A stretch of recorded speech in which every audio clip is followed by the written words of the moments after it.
Pero está con nosotros en el estudio, nos acompaña en la tarde de hoy Luis Ortega Díaz, fiscal general de Venezuela en el exilio. Fiscal, buena tarde, bienvenida. Gracias, Idania. Buenas tardes para ti y para todos. ¿Qué la lleva a hacer esta solicitud ante el tribunal en el exilio? El tema es que en Venezuela no tenemos justicia. Es imposible que se haga justicia. En todos los aspectos, en el área penal, de derechos humanos, civil, laboral, mercantil. En Venezuela la justicia que hay es la justicia del Ejecutivo. La justicia acomodada a los intereses del gobierno para mantenerse en el poder.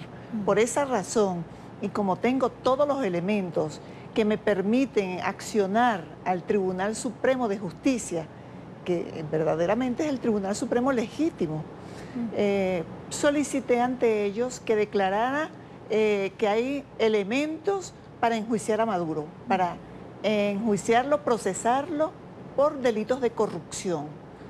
De acuerdo a todos los elementos probatorios que tenemos, tenemos la certeza de que Maduro está incurso en hechos de corrupción, sin hablar de otros hechos. Pero por ejemplo, ¿qué pruebas, entre todas las que usted pudo haber presentado, le resultan a usted irrefutables para hacer esta solicitud? Fíjate, claro, hay el origen de toda esta trama de corrupción, que es el convenio marco entre Brasil y Venezuela para obras de infraestructura. De allí comenzó todo. Y ese convenio marco lo firmó Nicolás Maduro siendo canciller. Pero ese convenio, para que tenga valor, tiene que ser aprobado por la Asamblea a través de una ley aprobatoria. Entonces, el Congreso, el Parlamento, tiene, en este caso la Asamblea Nacional, tiene la obligación de revisar que ese convenio satisfaga o defienda los intereses patrimoniales del país. Eso no se revisó. Sencillamente, Cilia Flores, que era la presidenta de la Asamblea en ese momento, y bueno, presumimos que hubo un concierto. Pero además de eso, nosotros tenemos todos los puntos de cuentas, todos los contratos y todos los desembolsos que hizo el Estado venezolano, firmados por Chávez y por Nicolás Maduro, que demuestran, primero, que ciertamente hubo una contratación de una obra con fundamento ese contrato marco. En segundo lugar, que se aprobaron los desembolsos.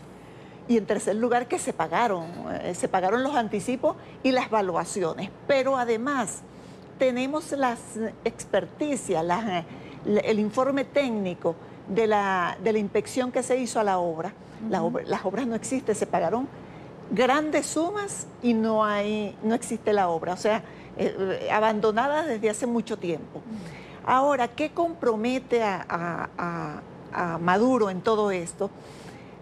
Porque cuando la campaña de Chávez, Odebrecht, a través de Lula da Silva, que puso unas interpuestas personas para que le montaran la campaña a Hugo Chávez. Y Hugo Chávez le dijo a la persona que puso Lula da Silva, que es Joao Santana, le dijo, con quien te vas a entender para recibir y entregar dinero es con Nicolás Maduro. Efectivamente, la esposa de Joao Santana, que es Mónica Moura, se reunió con Maduro y pactaron cuánto le iban a cobrar ellos, o sea, cuánto le iba a cobrar Mónica a Chávez por toda esta, por montarle la campaña, 35 millones de dólares. Fíjate que es en las cifras 35, porque eso también fue lo que le cobraron a Maduro, o lo que él pidió pues para pagar su campaña. Allí ese dinero que Maduro le pagó a Mónica Moura, se lo pagó a través de Odebrecht, porque Odebrecht va a entregar 6 millones de dólares. ¿Y por qué la otra empresa va a pagar 2 millones de dólares? Porque había un compromiso con los contratos de las obras, o sea, estaban paralizadas y tú no me vas a supervisar. Se presume que ese fue el convenio, porque las obras están paralizadas. Yo te doy dinero y te deposito dinero para que lo utilices en la campaña, pero tú no supervisas las obras. ¿De qué manera es demostrable esto? ¿Por declaraciones, por grabaciones, por...? Sí.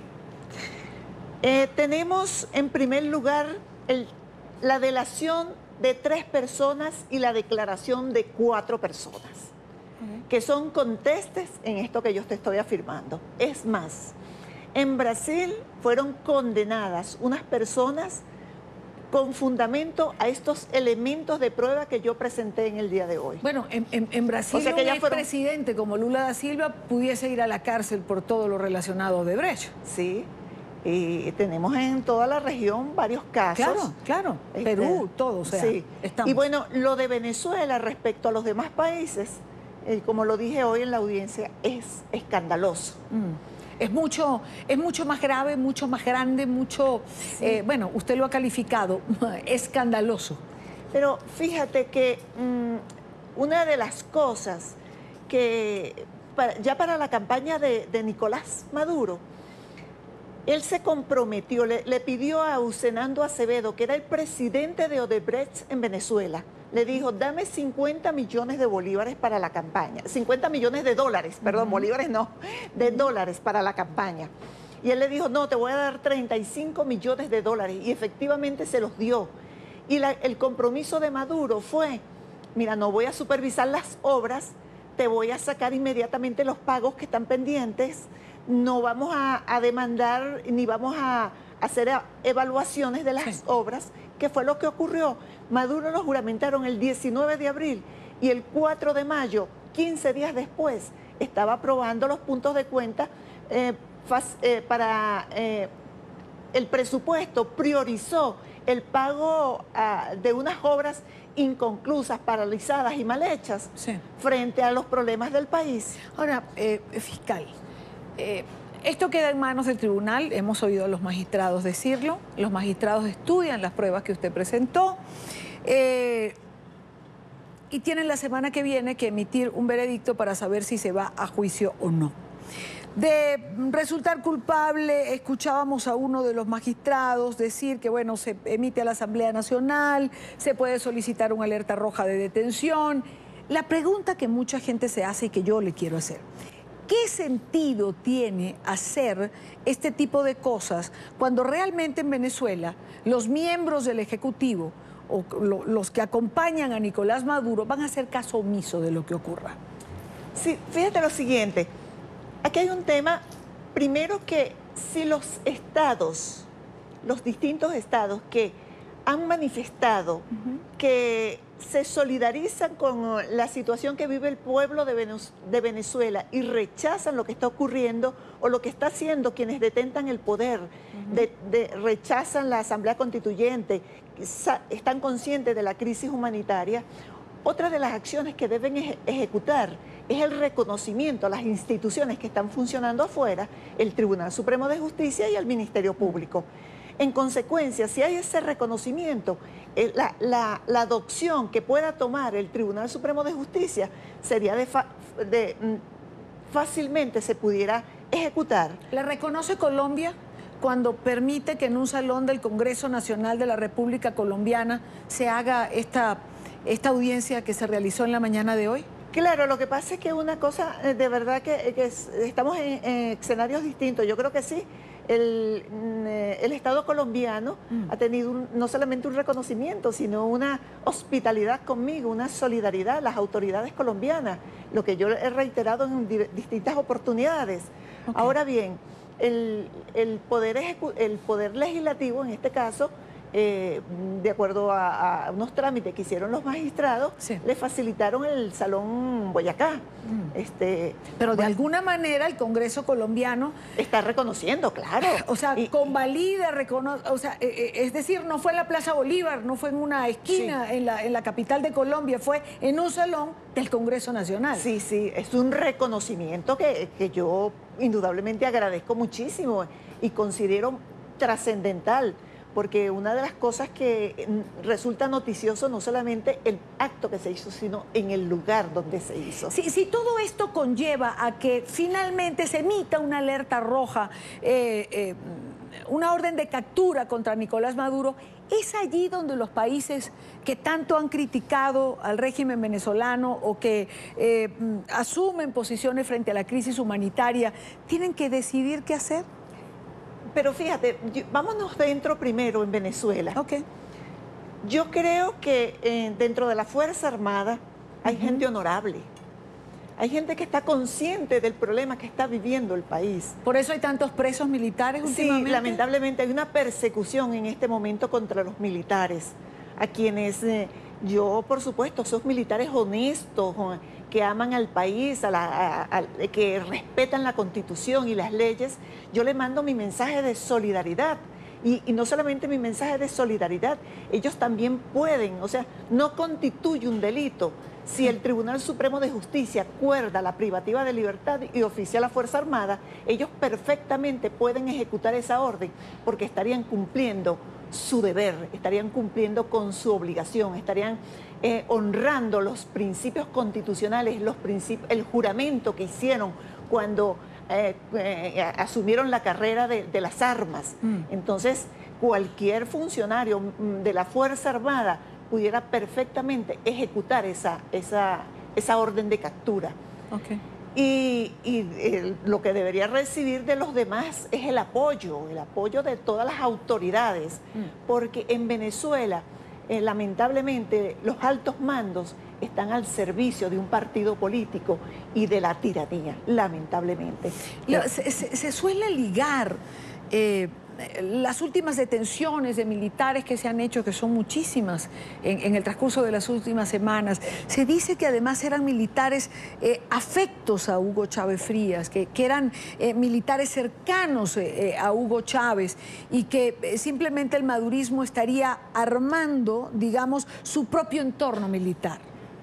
Sí, es probable que estén armando su propio entorno. Lo cierto es que hay una persecución no solamente con aquellos afectos al chavismo, sino el que resulte sospechoso. Claro. Es una persecución total. Yo quiero compartir con nuestra teleaudiencia y con usted misma el tuit del periodista venezolano de investigación Casto Cando, radicado en Miami, que ha hecho muchísimas investigaciones importantes. Hoy trabaja también en conjunto con Mabel Petit, que también ha hecho varias y es otra periodista de investigación, porque me parece importante y quiero hablar con usted de eso. Fuentes dice: administración Trump podría considerar vinculante las decisiones del Tribunal Supremo en el exilio y actuar en consecuencia. Y lo traigo a colación porque Casto suele ser un periodista muy bien informado. Sí. ¿Sabe usted algo de esto? No, lo que sé es que él es bien informado. Sí. Pero de esa información que él está dando... Sería un paso importante en todo lo que tiene que ver con esta escalada de sanciones que ha llevado adelante el gobierno del presidente Trump. Yo no creo que sería importante, sino importantísimo. Determinante sería eso, que la administración de Trump reconozca la decisión del Tribunal Supremo de Justicia. Eso le daría una fuerza y un impacto a nivel mundial. Yo no quiero despedirla, fiscal, sin que hablemos de su última visita a la Corte en La Haya. No habíamos tenido la oportunidad de conversar desde antes de ese evento y no pudimos hacerlo después. ¿Usted llevó nuevas pruebas, aportó nuevas pruebas? Sí, acudí a la Corte Penal Internacional con la finalidad de hacer un complemento de la denuncia que ya había presentado. En esta oportunidad consigné todo lo relativo a la masacre donde perdió la vida Oscar Pérez y otras 6 personas más.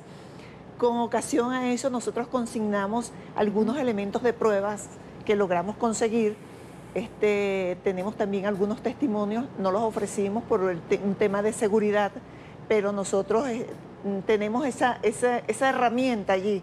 En algún momento tendremos que mostrarla. Y no quiero tampoco dejar de compartir con nuestra teleaudiencia y con usted, porque me gustaría tener una respuesta suya a una intervención que hacía el fiscal general designado por la Asamblea Nacional Constituyente en Venezuela, Tarek William Saab, quien le atribuye a usted. Yo mejor escuchemos a Tarek William Saab y volvemos con la fiscal Ortega.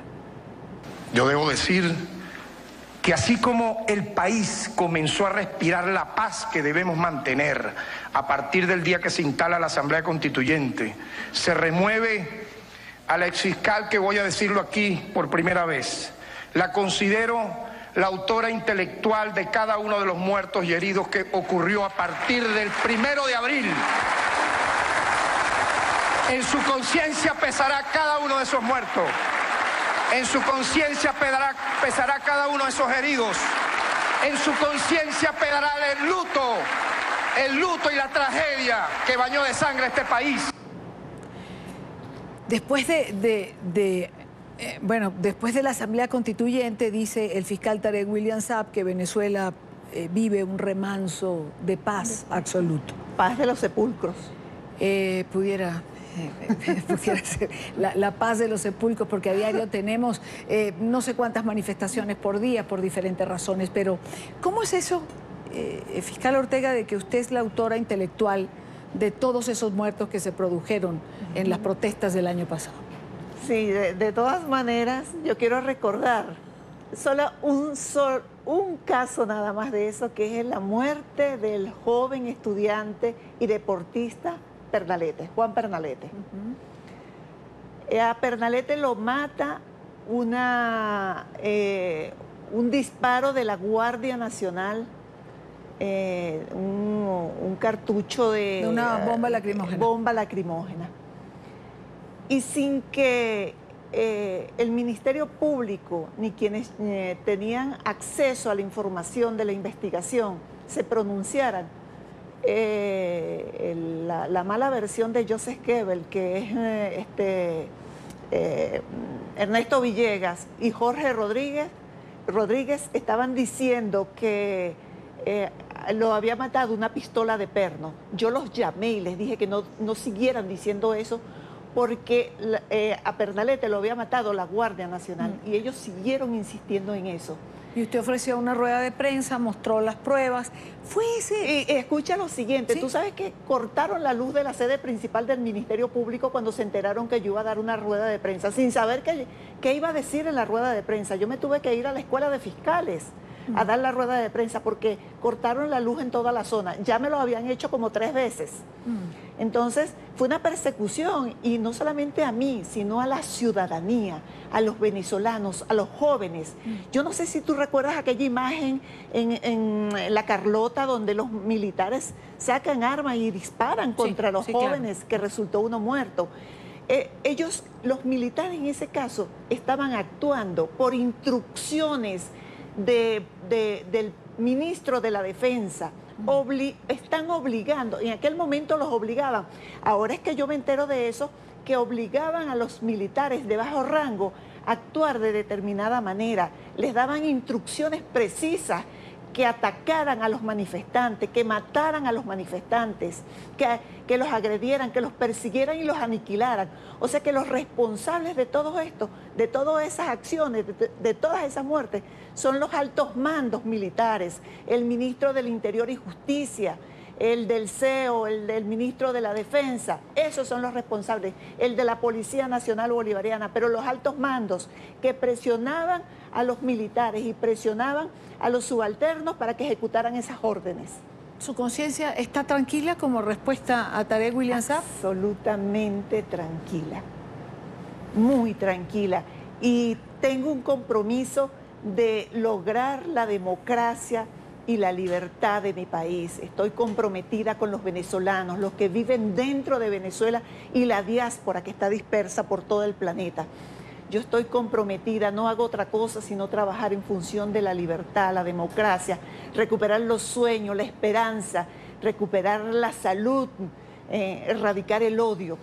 Ese es el compromiso que tengo. Terminamos por donde comenzamos. El Tribunal Supremo en el exilio, ¿tiene una fecha para decidir? ¿Hay una fecha particular o puede hacerlo después de unos días determinados o cuando bien... Entiendo que señalaron 5 días para adoptar la decisión. Pues en 5 días sabremos exactamente qué decide el Tribunal Supremo en el exilio y seguramente habrá muchas noticias más que comentar. La fiscal en el exilio, Luisa Ortega Díaz, gracias por acompañarnos como siempre. A ti.